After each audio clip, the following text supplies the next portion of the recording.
It's not going to be that bad. We're going to take care of you.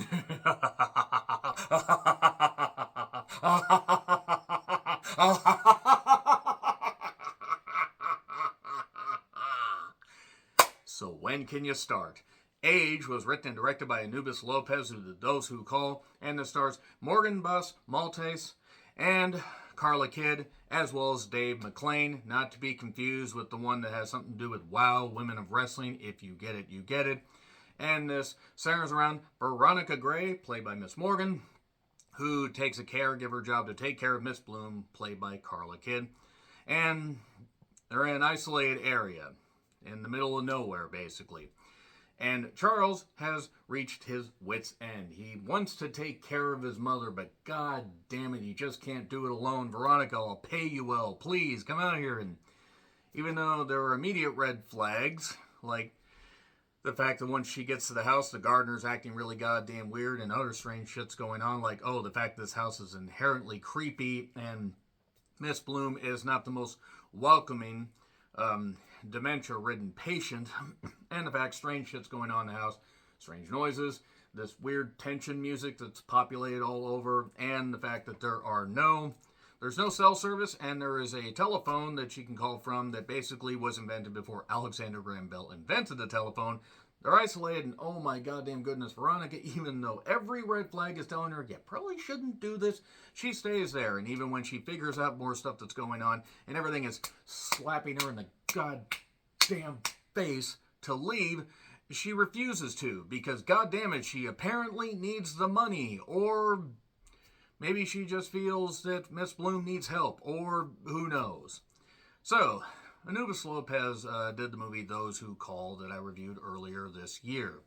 And while I still maintain that the movie was not particularly great in my personal opinion, after some consideration, I've realized that, I was a bit too harsh and that I should have kept my criticism fair and maybe not been so, I guess, angry about it. And the thing is, the movie did end up frustrating me because I had some neat little ideas and some of the stuff just wasn't fleshed out. There were a few cool moments, but nevertheless. So I was excited to see what he would be able to do with Aged. And Aged is basically about this dementia patient. And from there, we have a haunted house, demonic, crazy movie. Is it all in Veronica's head? Is she happy? Is she feeling bad? She's got sunshine bouncing off her head. She's got bruises on her arms, and this will not be lasting long.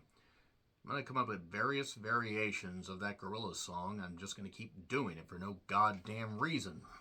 So, if you can't figure out what this movie is basically about and where it's going from, the first 10 minutes, then I really can't help you.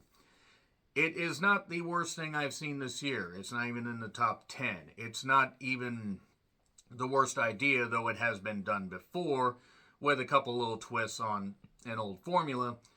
The problem is that the movie is just not scary at all, and since it tips its hand so early to the point that the hands are folding back in and folding into a goddamn circle doing 360s, so it looks like you have weird circles on your hands, where they used to be. You can't really hold much of it. You can hold a cool broomstick. The movie's just eventually an exercise in telling Veronica, you're an idiot for staying there. Yes, that's horror movie 101. Character has to stay in one location, and low-budget horror does not mean that you can't have some ingenuity. And while there's a little bit of promise here, this movie doesn't really get recommended because it is on Tubi, or not Tubi, as it were, an ad-based streaming service, and I would have gladly thrown down a few bucks like I did for Those Who Call, but no, this was not good. I'm sorry, this just wasn't good.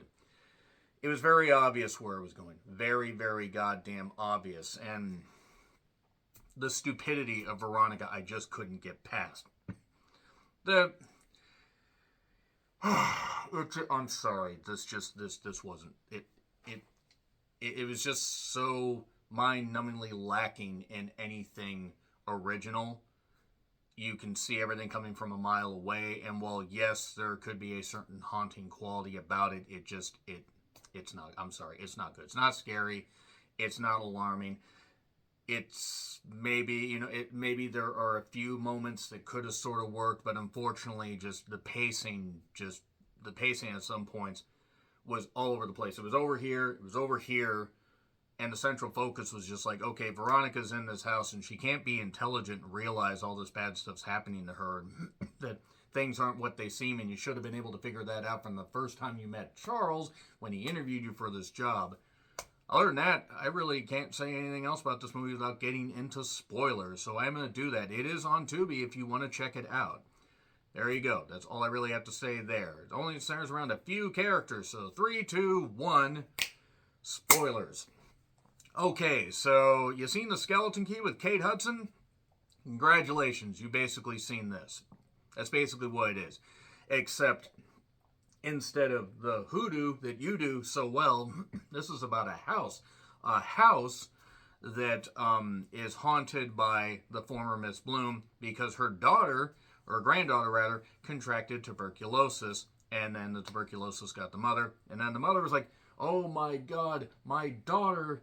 like, Emily died. My Emily died. I'm making a deal with the devil for revenge. And then various women have to come into the house and play Miss Bloom. And then if they find somebody else to replace them, then they can leave, and that other person is named Miss Bloom. They have to play Miss Bloom. No, really, that's the entire goddamn plot. It takes 95 minutes to get to that point when it was obvious in the first 10 to 15 minutes what was going on. The jump scare noises just beat you over the head, almost to the point of causing head trauma. And even though Veronica is having issues like, she's waking up with bruises, at one point she cuts her hand and Miss Bloom takes the blood from the rag and is rinsing it out because Miss Bloom actually can walk because she's not actually Miss Bloom. She's just some lady that has to play Miss Bloom. All this takes forever to get, it takes forever to get to this point. It takes forever to reveal this stuff that is so obvious to the viewer. What ends up happening is, even in the very, beginning of getting to the house, the gardener's acting weird and everything. Oh my God, the gardener cut himself. All the strange stuff's happening, and Veronica doesn't say, I forgot something at home. Can you take me home and then just not talk to these people again? Nope, can't do that. She ends up talking to her mom. She ends up seeing Emily, who is the granddaughter that actually turns out is part of this whole goddamn thing. Veronica's aging. She's getting this gray hair that we all see well before she apparently sees, because looking in a mirror properly apparently is not something that Veronica is able to do. Maybe she suffered several major head injuries as a character. And the gardener even says, they waited a long time and have been watching you for a long time. And they're going to get you. Why are they going to get her? Because they had to pick somebody perfect so this woman could leave. And then from there, that's it. We get more tension stuff. Charles is not in charge of this whole goddamn thing because he's just doing the bidding of whoever this Miss Bloom is, his wife that is trapped here, and he has to find somebody to replace her. And then from there, we just basically get Veronica acting like an idiot, and then Veronica eventually is bound to the house, and then this woman can leave. And that's it. This movie just is basically a variation of The Skeleton Key, which is a variation of other stories too. And look, you can do variations of things and put little twists on it. And while there are a few things that could have worked, this just was stretched out to the point where I'm like, no, this isn't good. I'm sorry, it's not good. I'm not saying don't watch it. I'm not saying that Anubis Lopez can't go on and do more projects. I'm not saying that. But it gets an F because it's not scary. It's not chilling. None of that stuff. The acting isn't particularly all that great. I'm sorry for the neat little idea that it has. It gets an F. That's all I have to say. So let me know your thoughts in the comments. Like, share, subscribe, Twitter handle in the description. I'm John Ricklin. I'll see you soon.